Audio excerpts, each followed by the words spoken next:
tu vas pas dans la chambre? Frérot, gros, il fait beau, c'est le premier jour de beau soleil et tout. Gros, là, Attends, je te jure, ça fait bizarre de voir du soleil carrément. attends, je vais me mettre comme ça. Là, je me mets un peu mieux. Normalement, il y aura pas de bon. Ah, c'est mieux, je crois que c'est mieux là. Vas-y, je mettrai mute. Bienvenue sur cet nouvel épisode, hein, en direct du Mexique. Mika, tu te mets bien, hein? Bon, on vous Comment lâche ça pas, va? même du Mexique. Je fais ça en direct, mon gars. Ah, t'es devenu On est là, professionnel là. Comment, mon gars? professionnel. T'es On loupe parti, pas un rendez-vous. te dorer la peau? Ouais, je suis parti me dorer la peau. Je suis parti en infiltration à côté de l'Argentine. Je suis Mais parti en infiltration. il est revenu, hein, Pépi, hein, il est en France là. Il démarre son camp d'entraînement. Ah, bah, c'est bien. Je lui laisse un peu d'avance parce que sinon, ça va être dur pour lui. Mais ça va, j'ai vu que t'avais été à la Gracie Barra là-bas.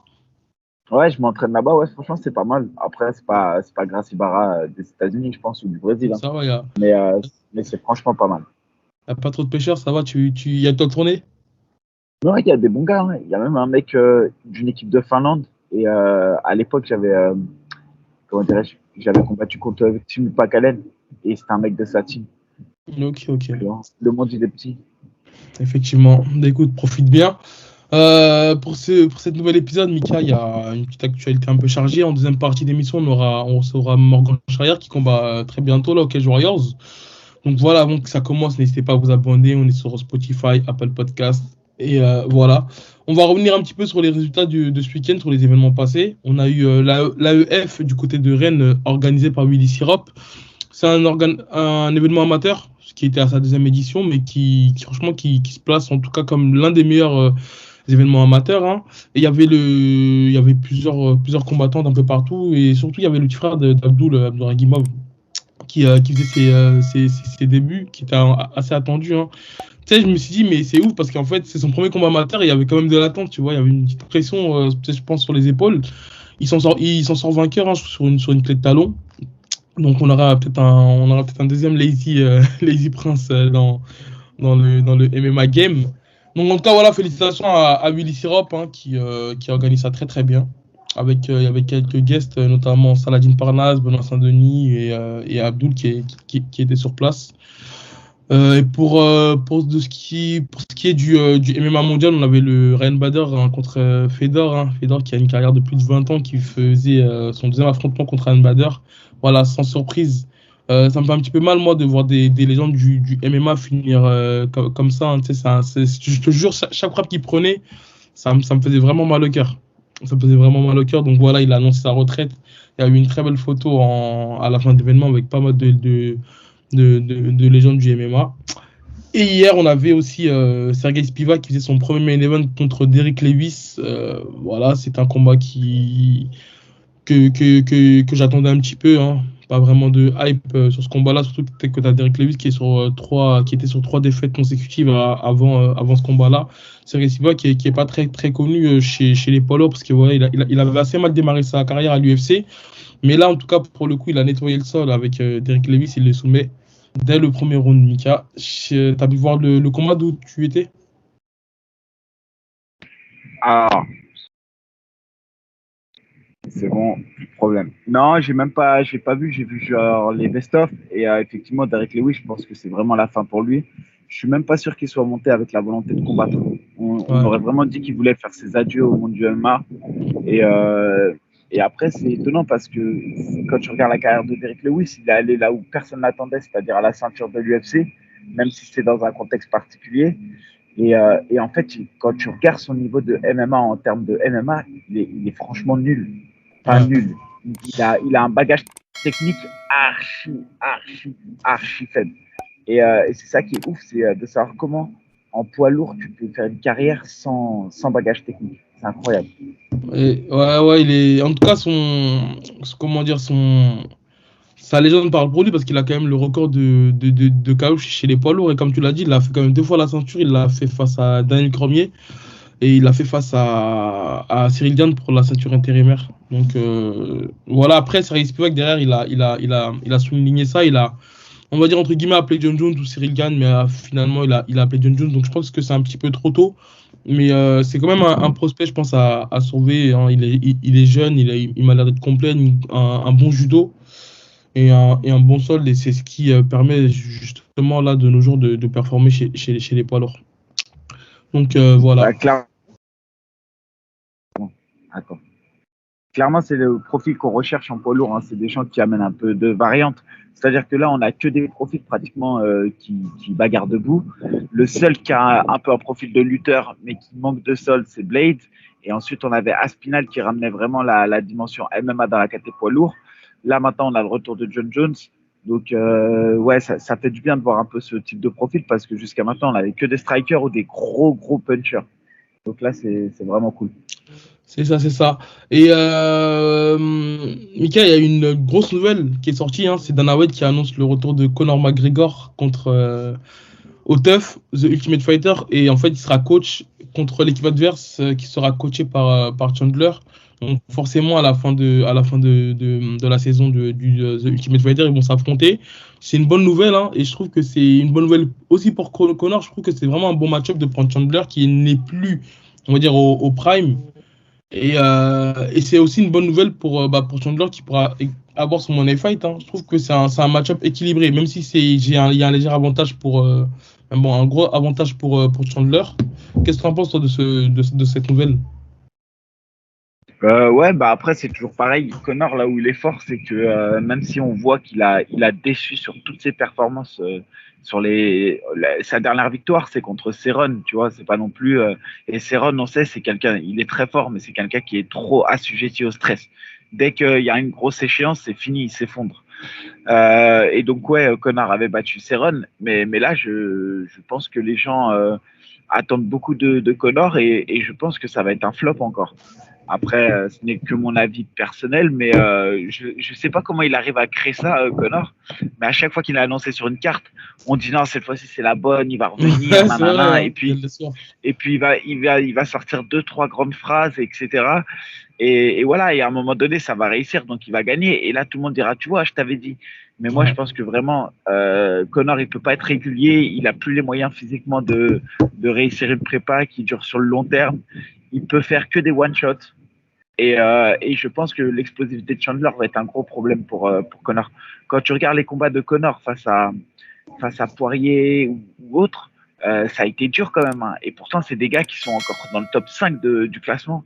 Donc, toi, tu vois un combat équilibré. Je vois quand même Chandler largement favori sur ce combat. Non, je le vois un petit peu favori, Chandler, mais je trouve que voilà, si vraiment il y avait un gars qui devait choisir, ça aurait été soit Tony Ferguson qui est pire que sur une pente descendante, ou je trouve que Chandler, en tout cas, c'est un combat qui va faire vendre et qui en tout cas qui va être explosif sur le premier round. On sait que c'est des gars qui démarrent très fort, donc ça va être très divertissant. On va On va se concentrer sur le prochain UFC, Mika. Volkanovski contre Islam Makhachev. En première défense de titre pour Volkanovski. Ouais, juste, je voulais rebondir aussi. Triste nouvelle quand même pas pour c'est pas non plus la nouvelle qui va faire que, mais Benoît Saint-Denis qui s'est blessé aussi pour son Oui, combat. c'est vrai, ouais. Malheureusement, il s'est blessé lors d'un cours de, je sais plus, je pense que c'est un cours de lutte, qui s'est blessé à la cheville et donc qui est out pour son combat du mois de février. Donc, petite pensée pour lui quand même et Bon rétablissement à Benoît, hâte en de tout le cas. revoir ouais, bon rétablissement à lui et hâte de le revoir dans la cage. Et donc, si je me trompe pas, le prochain Français à combattre, bah, c'est bien Cyril Gane face à John Jones. C'est dans un mois, hein, c'est bientôt. Dans un mois, c'est demain. C'est Ça, demain. ça, ça approche à grands pas, ouais. On aura aussi William Gomis juste après, au mois d'avril. J'ai oublié le nom de l'adversaire, mais voilà, ça s'enchaîne pour les Français à l'UFC. Et c'est cool, quoi. Donc, On peut aussi ouais, revenir sur le trash, pas trash talk, mais les petites passes qui se sont fait Taylor et Garbrandt. Taylor ouais. qui a demandé Garbrandt à combattre sur la carte justement de Cyril Gane.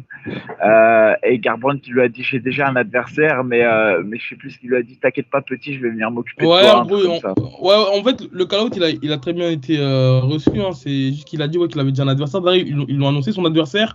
Et en gros, il dit qu'après ce combat-là, il sera apte à prendre Taylor. Donc, c'est bien parce que ça c'est pas tombé dans l'oreille d'un sourd, quoi. Donc, voilà. Mika, on a J-7 du combat de la deuxième ceinture, de la deuxième défense de ceinture pour Islam Makhachev, hein. On le rappelle, le champion titre des featherweight, c'est Volkanovski qui monte là chez les lightweights pour tenter de faire double champion. Du côté d'Islam, bah, c'est sa première défense de titre. Et c'est aussi, on va dire, une occasion pour lui de passer numéro 1 chez les pound for pound parce que c'est là actuellement Volkanovski qui est numéro 1. On va faire les pronostics. Comment tu vois ce combat se dérouler? Bah écoute, moi je vois Makhachev, hein, je vois très peu d'issue pour Volkanovski. Après, ça reste un combattant que je respecte et qui est hyper fort. Faut reconnaître, Volkanovski en 66 c'est imbattable actuellement, à part Holloway, mais même Holloway, on voit que ça a été compliqué sur la troisième. Il monte, mais j'ai quand même l'impression que les 4 kilos là, qui y a entre 66 et 70, c'est un monde. On a Makhachev qui a un gros 70 kilos. On l'a vu, Makhachev maintenant il cogne face à Oliveira. Quand même, le tournant du combat, c'est quand même debout que ça s'est passé. Euh, je vois pas comment Volkanovski va réussir à s'en sortir avec Makhachev. Franchement, j'ai du mal à voir ça. Après, on sait que la lutte de Makhachev, elle est quand même moins efficace que celle de Khabib. Mais je pense que Makhachev aura pas trop de difficultés à amener Volkanovski au sol si ça sent le roussi debout. Donc, en fait, je vois pas trop d'issue pour Volkanovski, malheureusement. Et je pense que ça va être un combat difficile pour lui. Après, ça reste un combat et c'est un combattant d'expérience qui, comme je le dis, qui fait partie des meilleurs, qui est d'ailleurs le meilleur à 66. Donc, tout est possible. Mais je pense vraiment que Makhachev a toutes les armes pour s'imposer assez facilement dans ce combat. Mais c'est ça, en fait, Volkanovski l'a dit en interview que la seule issue pour Islam, c'était de le maintenir au sol. Et qu'en gros, debout, il allait pas être à l'aise. Moi, je trouve Bah, en fait, justement, tu dis que la lutte de Khabib, elle est plus efficace que celle d'Islam, mais à contrario, c'est qu'Islam, il a une belle boxe. Il est hermétique, il sait boxer. On l'a vu à plusieurs reprises, hein, notamment le crochet qu'il met à Charles Oliveira qui l'envoie au tapis. Et sur une interview croisée, en fait, sur une sorte de face-à-face avec Daniel Cormier, Islam, tu sais, il a l'air très. Tu sais, les gens, ils prennent ça pour de l'arrogance, mais moi, je trouve pas que c'est de l'arrogance. C'est juste qu'il est sûr de lui et il le dit clairement qu'en gros, voilà, qu'il a pas son niveau en lutte. Et il y a quelques mois auparavant, Khabib, lors d'une interview, il disait qu'en gros, les 20 ans qu'ils ont d'expérience en lutte, bah, en gros, il a beau s'entraîner des mois et des mois, Volkanovski, bah, il atteindra jamais ce niveau-là. Et je trouve que c'est véridique, hein. On l'a vu contre Michael, non, quand c'était contre Chad Mendes. Chad Mendes qui est aussi un, tu sais, c'est aussi un lutteur, même si c'est pas le même style de lutte qu'il a Islam Makhachev, mais quand même, il n'a pas réussi de cas stopper ses takedowns. Par contre, là où il était fort, c'est qu'il arrive à bien se relever. Donc, quand moi je vois la pression qu'il a, Islam Makhachev, c'est même les transitions qu'il a en lutte, hein, parce que c'est pas seulement une lutte libre, c'est aussi un bon judoka, je trouve. Il a des belles emmenées de judoka, donc je trouve que je vois pas en cas d'ici qu'il peut avoir pour Volkanovski, à part si c'est un KO. Mais bon, même ça, il a pas l'avantage de la longe, hein. Sur, Ouais, sur... il, il a pas l'avantage de la longe, mais on l'a déjà vu combattre face à des mecs qui ont plus d'allonge comme Holloway et qui ont quand même une boxe de ouf, tu vois. Donc, voilà. Par contre, moi, ce qui m'inquiète dans le combat, c'est que pour moi, il y a une différence de puissance. Je pense que il sous-estime peut-être la puissance de frappe de Makhachev en pied-point. Et on l'a vu maintenant, même le high kick qu'il a mis à Oliveira, franchement, il était bien, quoi. C'est pas, il y a des vraies techniques de pied-point. Et je pense que, ouais, effectivement, ça va être compliqué pour Volkanovski. Après, attention, j'ai entendu en interview Makhachev qui disait qu'il voulait s'en débarrasser par KO, TKO, parce que tout le monde disait que c'était un grappleur lutteur. Faut pas qu'il fasse l'erreur non plus de voir que si ça passe pas debout, faut pas qu'il oublie d'où il vient et quelles sont ses armes les plus fortes. Maintenant, je pense Ouais. que c'est des combattants qui ont l'habitude de gérer ça et qui gèrent parfaitement. Et après, bah voilà, hein, quand tu vois leur palmarès à l'UFC, je sais pas, aujourd'hui, je me dis que vraiment, Makhachev, c'est des mecs, quand tu les affrontes, c'est limite, t'as déjà un peu perdu, tu vois. J'ai l'impression que les gars, quand ils l'affrontent, comme Oliveira, quand ils sont montés au combat, on dirait il s'était déjà résigné à perdre un peu. Et Et ça, j'arrive pas à comprendre bah là, Michael, comment c'est possible. là, il y aura pas Laura Khabib, donc on va voir s'il s'en sort sans Khabib. Tu penses que ça peut jouer ça ou pas du tout? Je sais pas, sincèrement, je sais pas. Après, ils ont toujours leur coach qui est là. Ils sont toujours leur team, elle est quand même hyper soudée. Habib, est-ce qu'il sera là? Est-ce qu'il fera partie du voyage? Est-ce que c'est juste qu'il sera pas au bord de la cage? Après, je pense que je peux pas te dire, mais c'est vrai que j'étais étonné en tout cas de la sortie de Habib. Je pensais même que c'était un coup de com quand il a dit ouais, je vais me Ouais. consacrer à ma famille, tout Ah ça. ouais, non, c'est réel. Hein. Je pensais pas que ça allait arriver aussi vite. Et en fait, Habib, il y a quand même un truc qui est ouf, c'est que tout ce qu'il dit, il le fait. Ouais, c'est Il a vrai. dit il allait arrêter sa carrière, il a arrêté sa carrière. Il a dit que hop, il s'éloignait des rings pour consacrer du temps à sa famille. Il s'éloigne des rings pour consacrer du temps à sa famille. Il avait dit que c'était son dernier combat, il l'avait promis à sa mère, c'était son dernier. Enfin voilà quoi, il y a quelque chose chez lui, il a une seule parole, j'ai l'impression, et quand il dit quelque chose, j'ai l'impression que c'est mûrement réfléchi. Donc Ouais, il je s'exprime pense que ça a pas. été, ouais, je pense du coup que ça a été anticipé entre guillemets, du côté de Makhachev. C'est ça. Donc, si tu avais un pronostic, Mika, à dire pour ce combat, la manière, le round. Euh, Bah écoute, je mets round 2, Makhachev. Moi, je vois plutôt qu'il le touche en pied-point ou qu'il ramène le combat au sol et qu'il le finalise. Moi, j'ai dit la même chose. J'ai Mais fait. je vois pas debout. Moi, j'ai été chez The Fight Club. Là, on a fait analyse pronostic. J'ai dit la même chose. J'ai dit round 2, je le vois bien soumettre même sur une Kimura. Parce qu'on voit qu'il est dur au mal sur l'étranglement. Soit il dormira, soit il tapera pas. On l'a vu avec Brian Ortega. Mais là, je pense sur les os, ça casse. N'hésitez pas à nous dire ce que vous en pensez en tout cas en commentaire. Donnez vos pronostics. Et Mika, tu seras rentré ou pas? Alors non, pour être honnête, Dans ouais, l'avion. je serais dans l'avion. Au moment du combat, je serais dans l'avion, moi.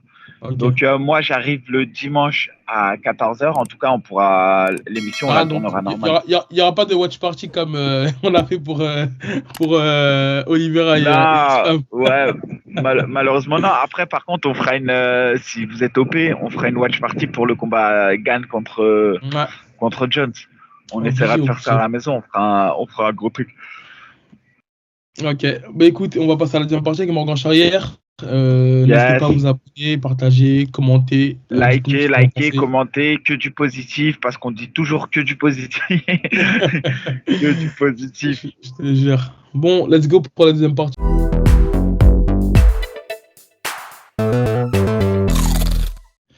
Ouais, Bon, bien sûr. Ouais. comme on vous l'avait annoncé en première partie, Morgan Charrière est bien parmi nous. Comment ça va, Morgan? Une première Bah, dans le Week-end Ebicho, bienvenue. merci pour cette invitation. Bah écoute, ça va, hein, ça va bien. Je suis en pleine prépa. On va Ouais. au mieux, on va au mieux. Bah Ça d'ailleurs, tu combat combats bientôt, là. dans. Ouais, c'est ça. C'est ça, là, c'est dans 6 ou 5 semaines, je crois. 6 ou 5 semaines. Et comment. Où t'en es là, au niveau de la préparation? Bah là, au niveau de la prépa, on va commencer à rentrer dans les vrais trucs. On va commencer à augmenter l'intensité, à vraiment bosser par rapport à mon adversaire, par rapport à la stratégie qu'on va adopter et à préparer le corps au max pour arriver avec le meilleur conditioning possible aussi. Ok. Mais Morgan, je vais revenir un petit peu sur tes débuts au Cage Warriors. T'as eu une belle ascension. T'as été déclaré. Enfin, t'as été champion du Cage Warrior en 2020 contre Perry Goodwin. Derrière, tu défends ta ceinture contre Vicente. Non, c'était. Ouais, Vicente. Jordan Vucenic. Jordan Vucenic, j'allais dire Vicente Luque, je suis un ouf. Contre Vucenic, voilà, c'était un combat qui avait fait un petit peu polémique au niveau de la décision. Derrière, tu reprends Paul Hughes, un combat archi dur. À ce moment-là, c'est un petit peu la descente aux enfers. T'es blessé après ce combat-là. T'as eu au moins 1 an, voire 2 ans d'absence. Il s'est passé quoi pendant tout ce temps? Bah, du coup, j'ai eu 1 an d'absence après le combat contre Paul Hughes. Bah, pendant ce temps-là, bah, déjà, je me suis remis de la blessure. Donc, j'ai eu 6 mois off. Donc, j'avais une fracture du plancher orbital. Donc, j'ai eu 6 mois où je pouvais pas prendre de coups au visage. Et j'ai eu 3 bons mois où je pouvais pas faire trop de choses sans prendre de risques pour l'œil. Je me suis pas fait opérer. Du coup, bah, je pouvais que attendre. Donc, c'est un peu plus long. Et puis après, au bout des 6 mois, j'ai recommencé par reprendre par de la lutte et du sol d'abord avant de prendre des chocs au visage. Et ça a été une année un peu de remise en question, de voir qu'est-ce qu'il fallait peut-être changer, qu'est-ce que je pouvais améliorer ou quelles nouvelles choses je pouvais tester pour changer des trucs, à arriver avec des choses nouvelles, profiter un peu de ce temps obligé, forcé pour progresser. Donc ça a été ce qui a été fait un peu sur l'année. Et c'est quoi les choses justement que t'as peaufiné pendant ce temps-là, pendant cette absence-là? Bah, du coup, je me suis organisé un peu différemment sur ma façon de m'entraîner. J'ai arrêté de m'entraîner le soir, par exemple, de 20h à 23h, etc. Je me suis concentré sur les journées. Donc, vraiment de m'entraîner le matin, 8h, et puis dans la journée. Ça, déjà, c'est quelque chose de mieux pour ma récup, pour aller me coucher plus tôt. Et me dégager un peu plus de temps personnel le soir, tu vois, Et pour me c'est. reposer. Ouais. Et puis j'ai diminué un peu mes activités sur les réseaux, etc. Pareil pour me concentrer plus sur le côté MMA et prendre plus de temps pour moi. Et puis je suis parti au NR Fight, du coup j'ai quitté ma team, la team Shabakent, et je suis parti au NR Fight, avec qui je bossais déjà en vrai, avec qui ça faisait déjà des années que j'allais là-bas. On va dire que j'ai pas vraiment quitté mon club, mais plus que j'ai centralisé ma prépa au NR avec tout le monde et avec Johnny en head coach. Euh, et voilà, hein. Et c'est pour quelle raison Moi, que t'as. je- Bah, vas-y, Mika.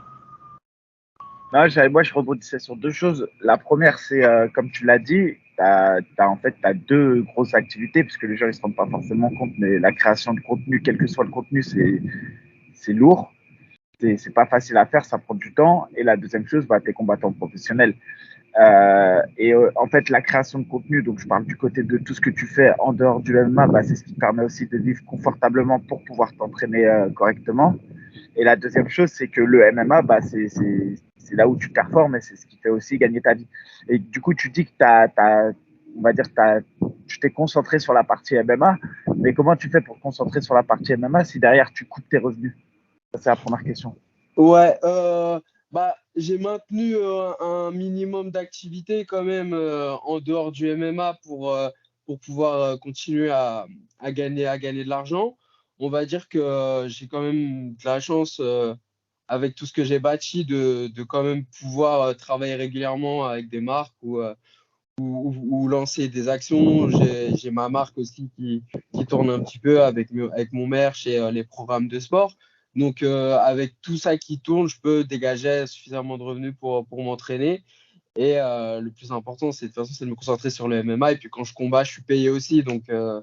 Donc si tout est bien aligné ensemble, on va dire que je peux trouver un équilibre de pas trop de travail à côté et suffisamment de MMA pour couper la poire en deux et pas être trop d'un côté, quoi. Et Et ma, et ma deuxième chose, c'est, tu l'as dit, à un moment donné, tu as quitté ta team pour centraliser un peu tes entraînements au NR Fight, chose que tu faisais déjà. Mais là, en fait, tu l'as planifié et entre guillemets, bah, tu as dit, voilà, maintenant, je vais tout centraliser au NR Fight. Et c'est souvent ce qui est le plus simple, hein. Si on a l'occasion de pouvoir tout centraliser, c'est plus simple.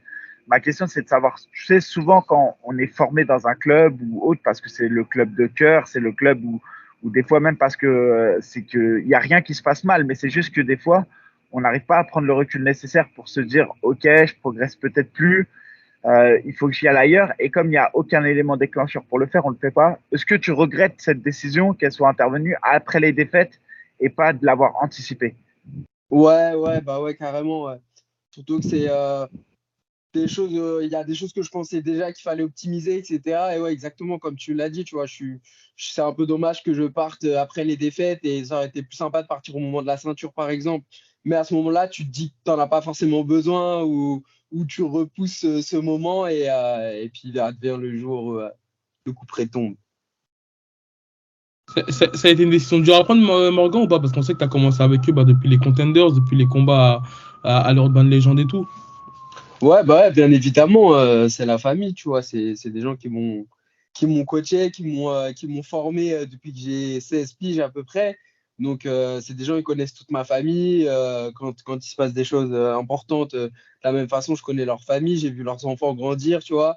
Donc, forcément, c'est une décision difficile à prendre et à dire en face et tout. C'est des choses compliquées, vraiment compliquées, qui ont mis du temps à se faire, tu vois. Donc, ouais, c'était une période un peu spéciale, mais c'est obligé pour avancer, quoi.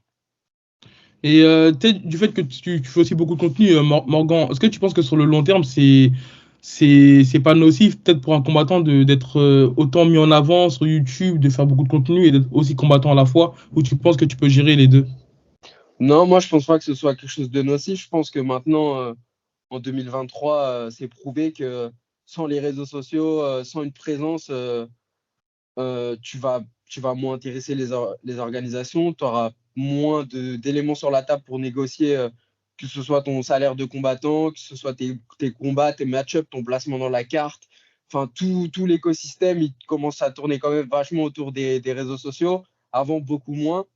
Mais c'est un des trucs, on va dire, que j'ai identifié dès le début. Et donc, moi, je pense pas que sur le long terme, ce soit quelque chose de négatif. Mais justement, je pense que c'est hyper intéressant que tout ça soit construit hyper tôt pour tous les combattants, hein. Je parle pas spécialement de moi, mais que tous les combattants ils aient une présence le plus tôt possible pour avoir une communauté ou un groupe de gens qui peut les voir grandir déjà dans le sport. Tu vois, si tu as des gens qui te suivent quand tu commences en début pro jusqu'au jour, je sais pas, où tu prends la ceinture UFC, déjà pour ces gens-là, c'est ouf. Et ils peuvent raconter ton histoire elle peut être suivie pour tout le monde. En fait, t'es moins dépendant des médias pour te mettre en avant et pour raconter ton histoire, pour raconter ce que tu veux faire, montrer ta vision du sport.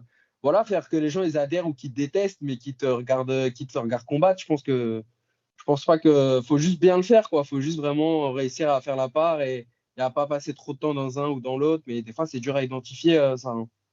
Ouais, garder le juste milieu. Ouais, C'est ça. en fait, je pense que tu as parfaitement raison sur ça, justement, c'est que carrément, en plus, ça, faut pas oublier le côté bénéfique de la chose, c'est que ça te permet d'évoluer quand même dans un certain confort.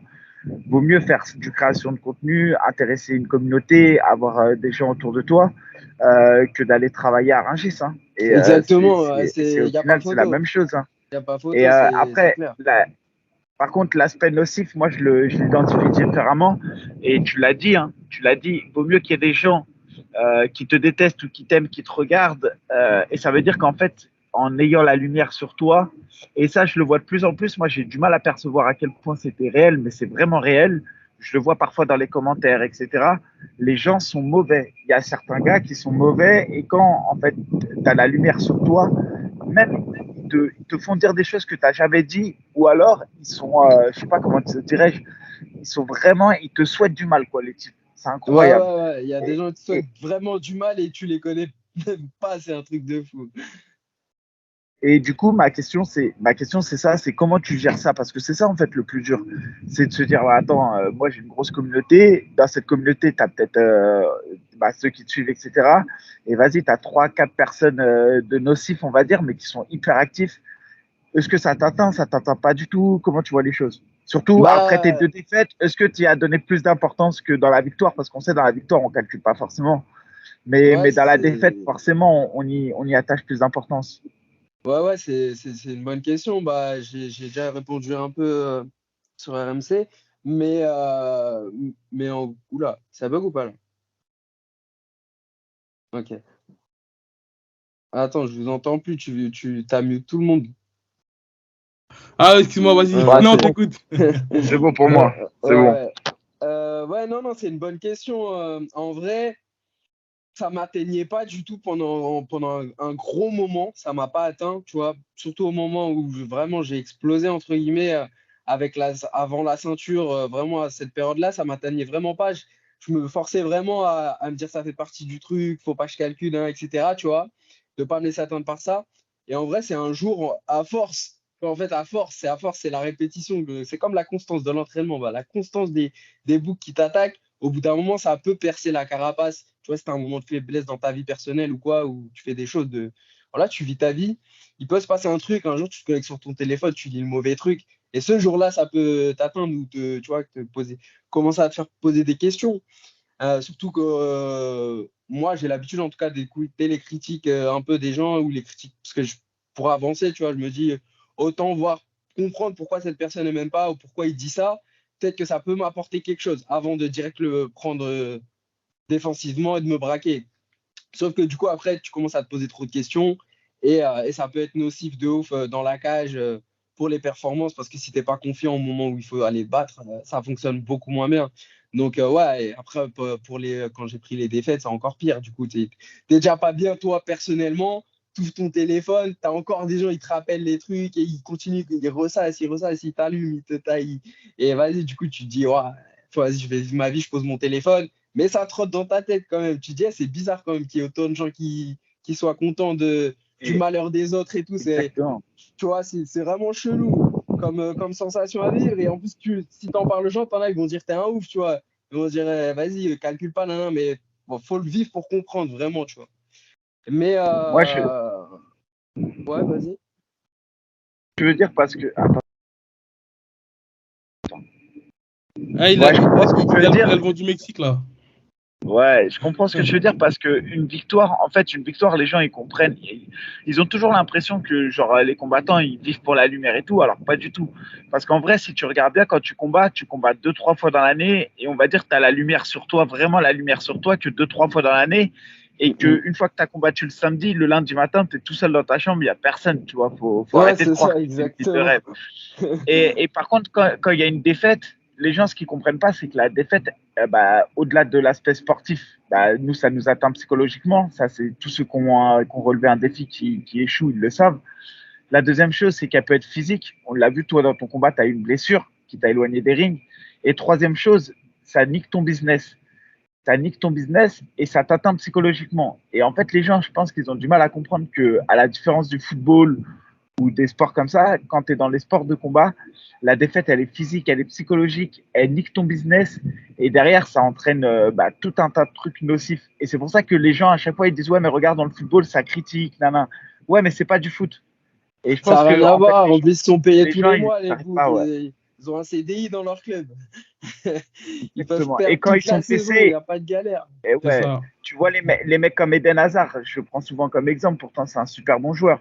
Mais depuis qu'il est parti de Chelsea pour aller au Real de Madrid, sa carrière, franchement, elle est pas ouf. Et le mec, il continue à être payé des millions. Tu vois, Mm. le mec, il est blessé, il est payé, etc. Alors que dans le MMA, quand tu perds un combat, les gens, ils t'enterrent direct. Et je trouve que, tu vois, tu peux avoir une critique constructive, mais déjà, il faut comprendre que on a tout un entourage normalement qui est là pour ça, pour le faire. On n'a pas Ouais, forcément ouais, besoin évidemment. Après, les de réseaux l'œil. sociaux, c'est là aussi pour ça, tu vois. C'est pas un problème. Mais c'est pas les critiques constructives, le pire. Tu vois, c'est vraiment Ouais, Exactement, voilà. c'est Après, les gens qui te charcutent, ouais. tu vois, les c'est mecs les qui te disent ouais, allumages. t'es nul, tire-toi, ouais, truc machin, c'est bon, tu vois, frère, assure. En plus, pourquoi tu l'écris même si tu le penses? Et Tu vois ce que Morgan, je veux dire? justement, à la suite de ça, est-ce que t'as été genre consulter un préparateur mental ou un psychologue pour justement pour passer cette période? Ouais, après, par la suite, du coup, je sais plus comment c'est arrivé là, mais on m'a proposé de bosser avec un préparateur mental, mais ça n'a rien à voir avec les réseaux sociaux, c'est plus pour vraiment bosser cette partie. À un moment, je le faisais un peu tout seul, j'avais acheté des livres et tout, parce que c'est quand même une partie qui est assez importante pour être là le jour J, quoi, et performer. Et je me suis dit, ouais, pourquoi pas rajouter ça là, vu que je suis off et il faut que je fasse d'autres trucs à côté, que je m'entraîne différemment. Et du coup est venue la question du préparateur mental et on s'est rencontrés, etc. Et au final, tous les exos qu'on fait, toutes ces choses, ça aide vachement en vrai aussi à passer au-dessus de tout ce que les gens ils peuvent dire, penser ou que tu peux lire bêtement en étant sur ton téléphone le matin en prenant ton petit déj. Et d'ailleurs, Morgan, pour revenir sur ta dernière performance face à Daniel Bazin, on en avait parlé, Mickey et moi, tu avais fait un super premier round.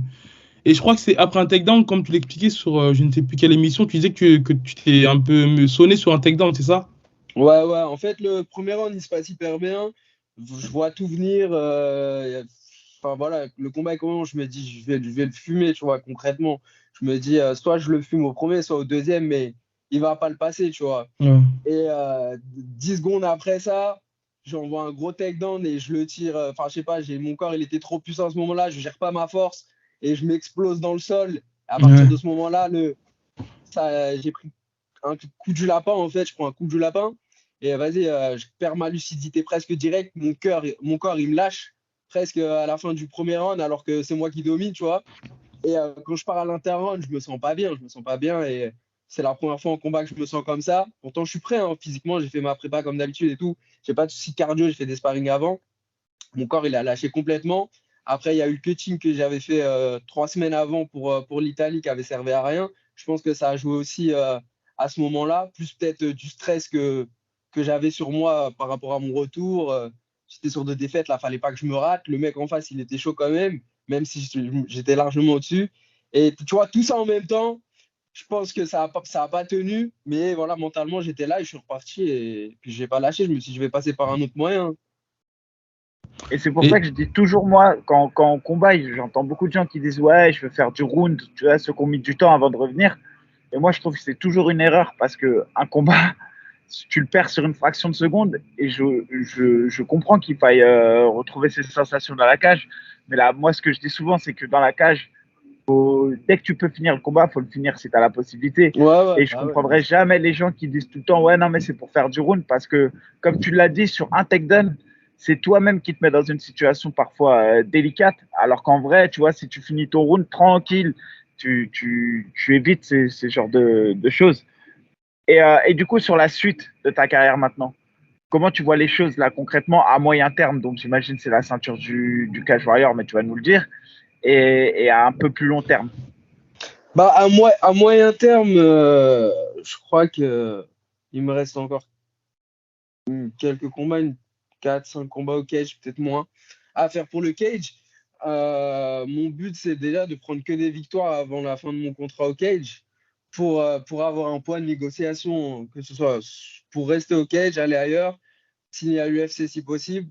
Mais sur le moyen terme, en tout cas sur ma catégorie, ce que je vis, c'est de prendre toutes les têtes qui restent à 66. J'ai déjà affronté la plupart des têtes qu'il y avait en Feather au cage.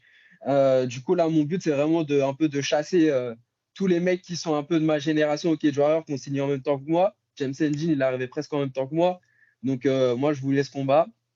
Après, j'aimerais bien avoir ma revanche contre Vucenic parce que je pense que je la mérite et je pense qu'il est dans une situation qui fait que c'est un match intéressant pour nous deux à faire. Et puis après, par la suite, la ceinture ou pas, en vrai, je m'en fiche un peu parce qu'elle est plus obligatoire, entre guillemets, sur mon CV pour aller à l'UFC. Vu que je suis déjà former world champion Cage Warrior, j'ai pas forcément besoin d'aller la récupérer et de me remettre dans une course à la ceinture avec une clause de contrat de champion après qui peut me bloquer au Cage Warrior encore pour pas mal de combats, etc. Donc ça, c'est des questions après avec mon manager, tu vois, c'est un peu de la politique de combat. Et du coup, ça, en vrai, on va le gérer au combat prochain, tu vois. Je pense, on espère, on gagne le prochain combat. Après ce combat, on voit la KT, comment elle a bougé, qui a gagné, qui a perdu. J'essaie de prendre une autre tête. Qui a gagné, qui a perdu, j'essaie de prendre une autre tête, etc. pour gratter des places au classement mondial Fight Matrix. Et voilà, hein. Après, au niveau de renommée, au niveau de hype au Cage Warrior, tu vois, je suis hyper bien placé. Je n'ai pas trop de soucis à me faire. Avec Ram, on parle beaucoup. Et il faut juste que j'enchaîne mes victoires, là. Donc, c'est ça Là, le plus important, en fait.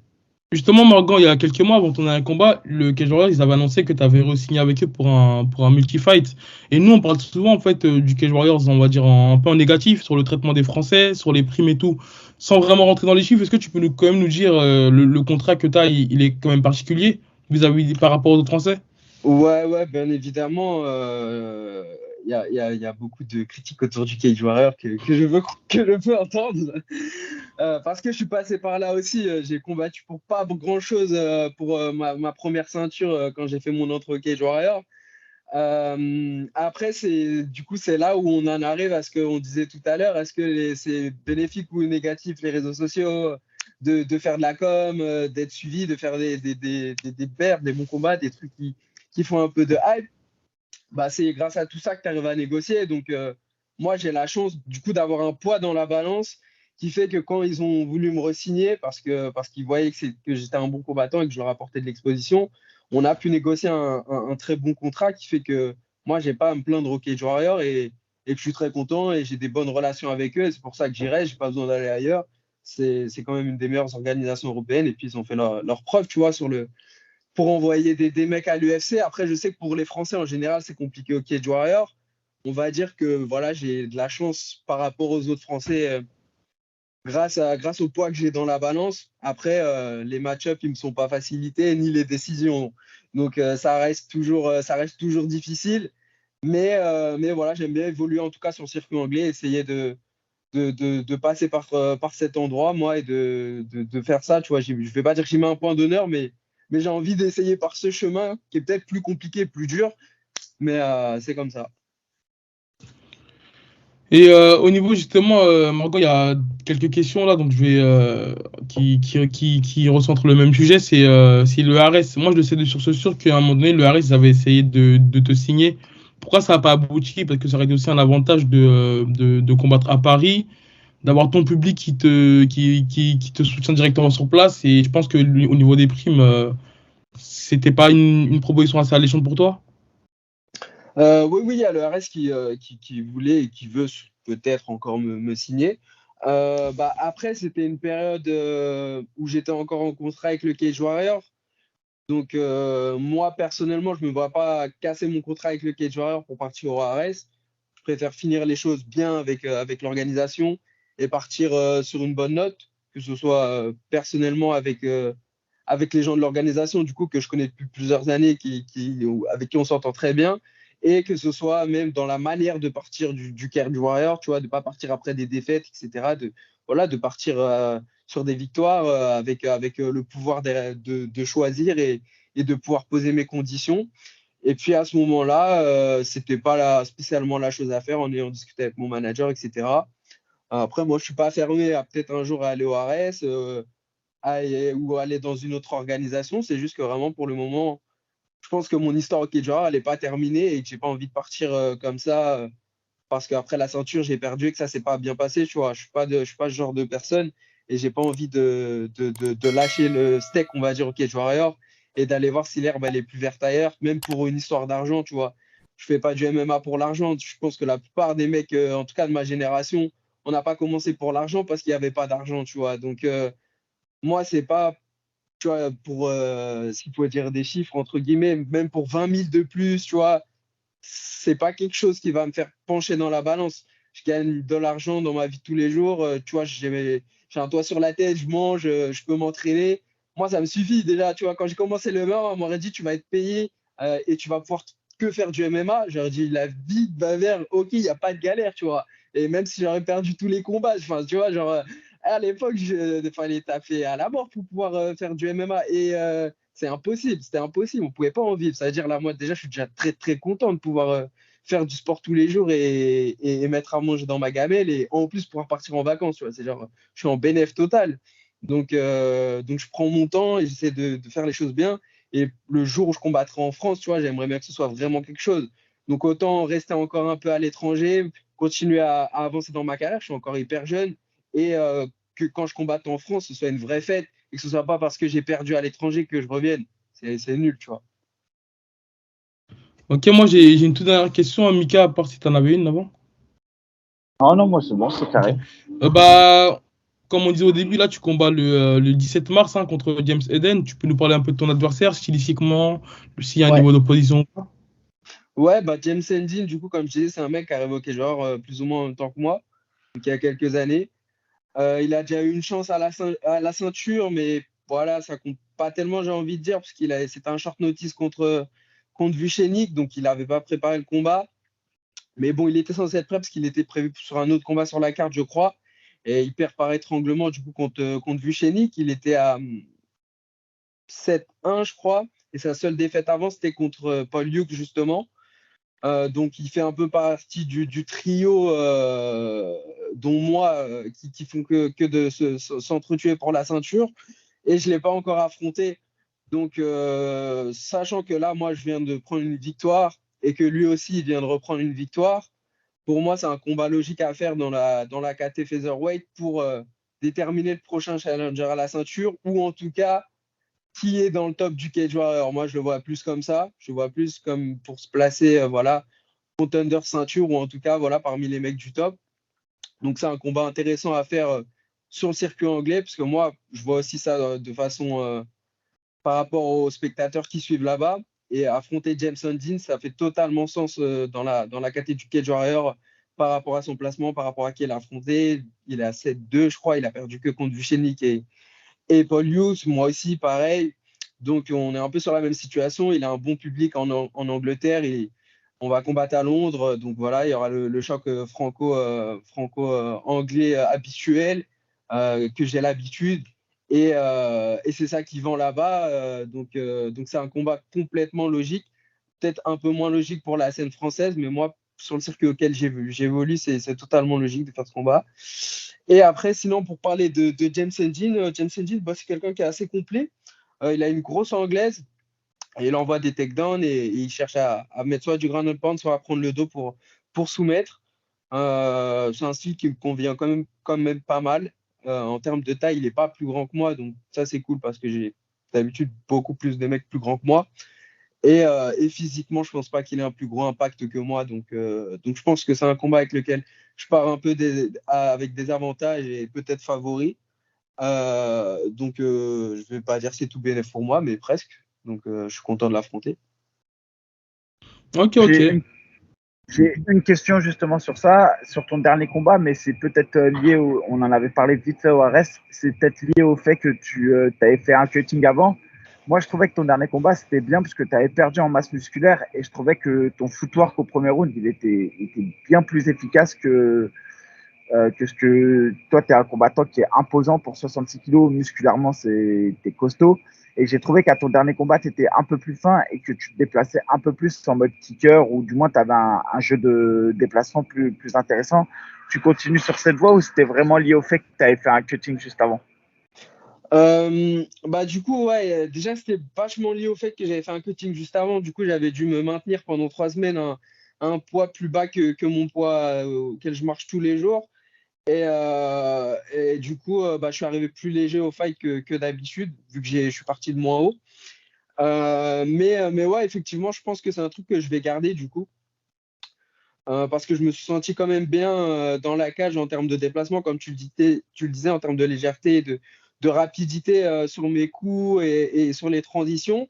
Et en plus, physiquement, même en étant moins lourd, j'avais toujours un plus gros impact sur les takedowns, les arrachés, les striking, etc. Donc, si en étant plus léger, je peux toujours avoir cet impact physique, c'est tout bénef parce que le cutting, il est moins difficile.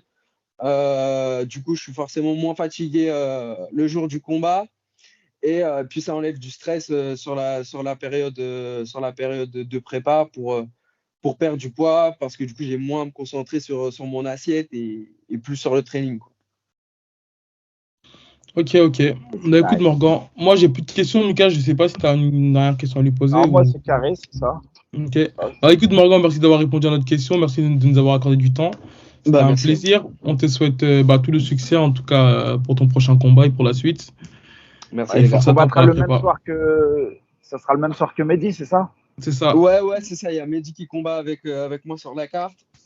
Et le lendemain, il y a l'UFC Londres. Donc on est bien. Ouais, ça va être Ok. incroyable. C'est de Ça va ouf. être incroyable. Attends, une petite dernière, Morgan. John Jones, tu gagnes sur le pronostic. Ouais. Quand même. Ah, Team France obligatoire. Faut laisser la raison de côté, là. Alors. En vrai de vrai, j'ai pas vraiment la réponse parce que si John Jones il arrive comme à son dernier combat, parce que pour l'instant la référence c'est son dernier combat Hmm. et on n'a rien sur lui en poids lourd, je dirais Cyril Gane parce que voilà en termes de déplacement, en termes de striking, il est quand même galère. Et par rapport au combat parce que il y a la lutte de John Jones du coup qui rentre en jeu. Mais le truc, c'est que si on se réfère du coup au combat de Gane contre Ngannou, il se prend la lutte de Ngannou, mais on peut se dire aussi qu'il s'y attendait vraiment pas, quoi. Il s'est dit, ouais, voilà, Ngannou, il va m'envoyer des grosses marmites et je vais faire mon jeu d'esquive, etc. Et ça va passer. Et voilà, Ngannou, il a sorti une lutte qu'on n'a jamais vue. D'un coup, il sait super bien lutter. Donc voilà, peut-être qu'il s'y attendait pas. Et sur le moment du combat, il n'a pas réussi à s'adapter assez bien. Mais là, ils le savent, voilà, que Jones, il a une lutte, qu'il a du sol, ils ont toutes les datas de contre Cormier, Ferguson, Gustafsson, etc. Moi, je vois bien Cyril Gane gagner. Et puis, en vrai, pour les MMA français, moi, je vais dire Cyril Gane. Parce que bleu, blanc, rouge, tu vois, en vrai, ça serait trop bien. Ça serait Ce trop serait bien beau. tu vois, ça serait beau que Cyril, il tue la légende John Jones. Moi, je kifferais. En vrai, de vrai, je kifferais de ouf. Ok, ok. Donc, Bah, c'est voilà. une petite dernière- une petite dernière- Les petits frères, ils veulent dormir dans la chambre. Les petits frères, ils veulent Laisse-les rentrer dormir dormir, dans la ouais.